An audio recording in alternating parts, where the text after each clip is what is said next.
Buddy, I am Bob Pettke, and I am glad that you're here for my Knowledge Hub talk. A little bit about me. My name is Bob Pettke, like I said before. Here's my information. If we're not connected on LinkedIn, do me a favor and do that right now, or not right now, or even right after, but let's go ahead and get connected. So I'm going to talk about today, we're going to it in just a second, on gig economy type work. But I'm also the host of a podcast called the Staffing Buzz Network. If you haven't heard of that, make sure you find it, listen to it, link to it. I talk about all things staffing. Okay, have a lot of key guests on it. We're going to be celebrating our second year anniversary here coming soon. I will have Congressman Nathaniel Moran, who sits in D.C. He sits out of Texas. He's going to be on to talk about some of the things with labor and things that we're looking at in the future. But today we're going to talk about gig economy. We're going to talk about all these things that are listed here. I'm not going to reach out and go through each one of these as far as listing the bullet points, but this is our short agenda for today. Really, so we only have a short amount of time. I asked for seatbelts to be put on these chairs because we're going to be quick, right? I've got 24 slides, I've got 10 minutes, let's go. So the origination of gig economy, right? You maybe heard the term before. We talk about gig economy. You hear like gigs, like musicians would say, hey, I got a gig. It started out in the early 1900s. Jazz musicians would go on gigs, and they would be just random work that they would do during off hours, or they would do one shift here or one shift there. So they're typically the ones that coordinated all that. But in today's world, we're looking at temporary or freelance workers, right? These are people that perform and do independent jobs. They might choose to do these jobs based on this is their career choice, or they might choose to do this outside of their normal scope of work. Companies like Uber, Lyft, DoorDash, Just Eat, there was a big boom 2005, 2010, everybody saw this Uber model and they're like, oh my goodness, I'm missing the boat here. There's all kinds of money to be made on that. Now, so here's again some of the things that you can see as far as gig work goes. But I can tell you, there are a lot of companies that tried to put together gig type platforms and software, and that was going to be their only source. They came, they tried to work, they failed, and then you're left kind of with the pieces of that. But here are some of the things that we're looking at as far as gig work today. Is anybody doing gig work right now? Show of hands. Anybody? No? Okay, doing some gig work. Let's talk about the types of jobs that you have, and maybe you can even think about bringing this into your verticals, right? So these are the things in hospitality. There's event staffing, security, property management. I never even thought of property management. There's companies out there that do, they might have real estate properties or rental properties, and they need people to come and go and do maintenance or do like customer service to show different apartment sites and things like that. It's a vertical you might have never even thought of before. Substitute teachers is another one. Medical, nurses, doctors, specialists. Right now, this is the hot topic right now, medical staffing. Everybody's like, I don't do it, but maybe I should, right? So they're looking at that right now. Now, one of the things that are coming up is like, we heard of gig economy. It was like this big word, gig this, gig that, gig now. But like I said, since 2010, it's been on the rise, and it was the talk of the industry. If you came to prior Staffing World events, it was always part of the talk.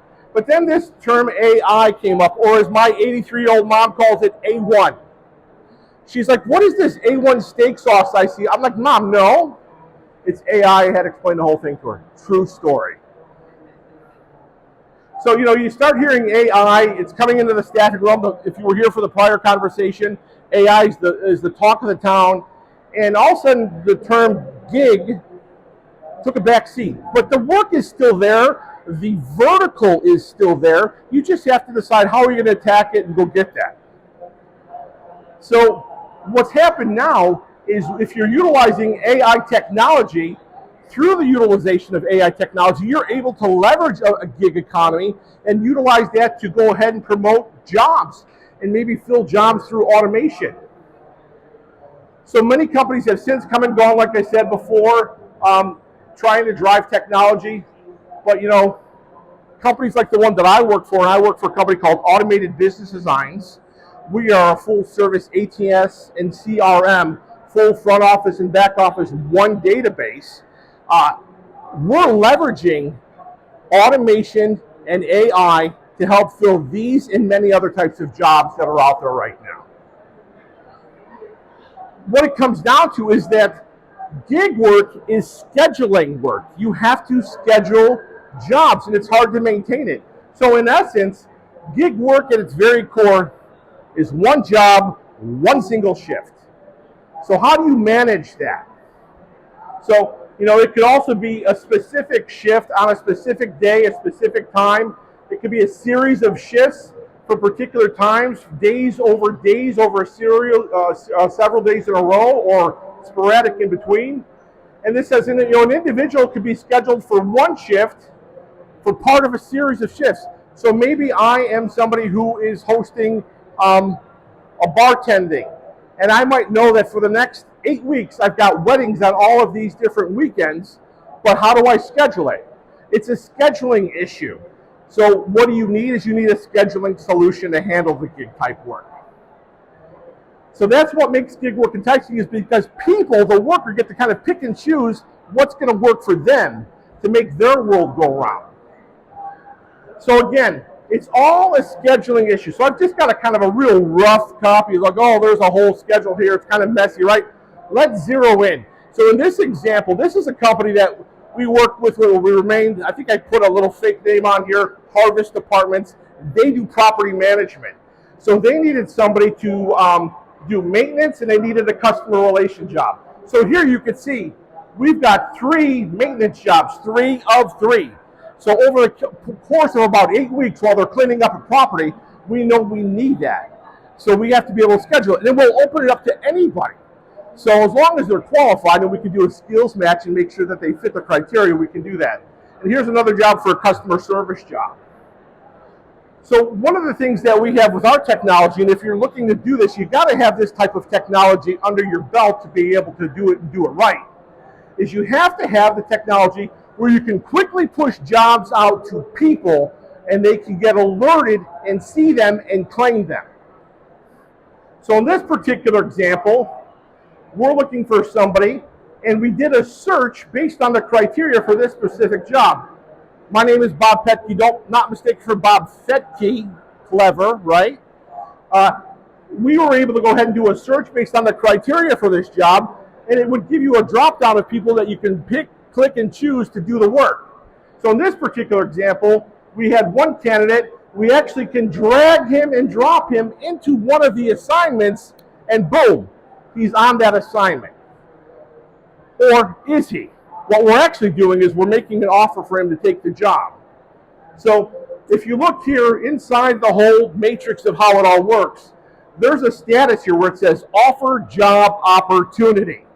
When I go here and I offer Bob the job, getting Bob a job and create a new assignment, in the mobile app, unbeknownst to Bob until he gets it, he gets an alert that says he's been offered, in this particular case, 33 different assignments.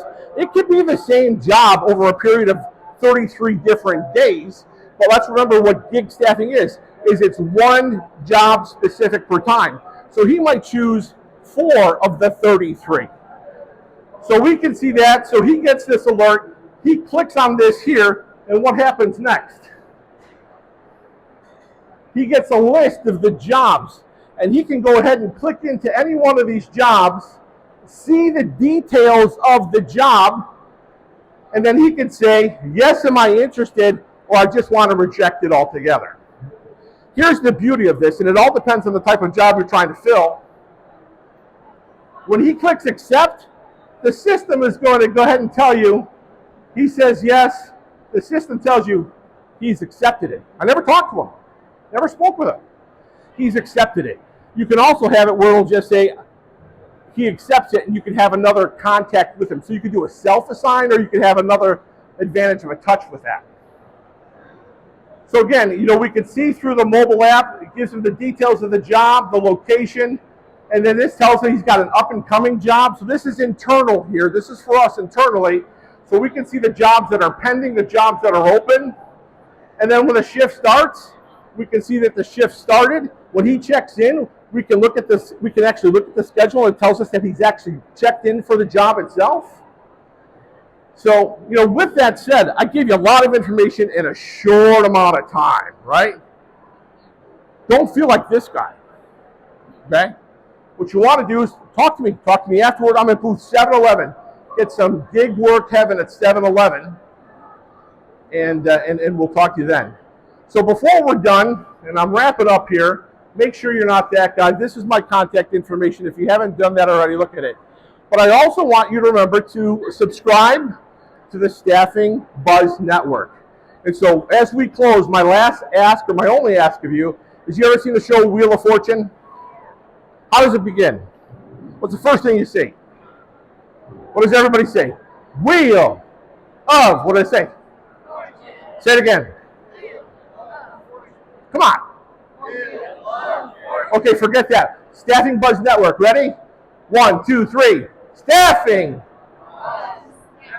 All right, we're recording. We need to do it again for the podcast. Louder. You guys are going to be in the podcast. Loud as you can. Ring it now. Staffing Buzz Network. Again. Staffing Buzz Network. What booth am I at? 711. All right, come to 711 after this. See us. We'll talk about gig work. We'll talk about our ATS and CRM platform. And thank you for your time and attention today. Thanks, everybody.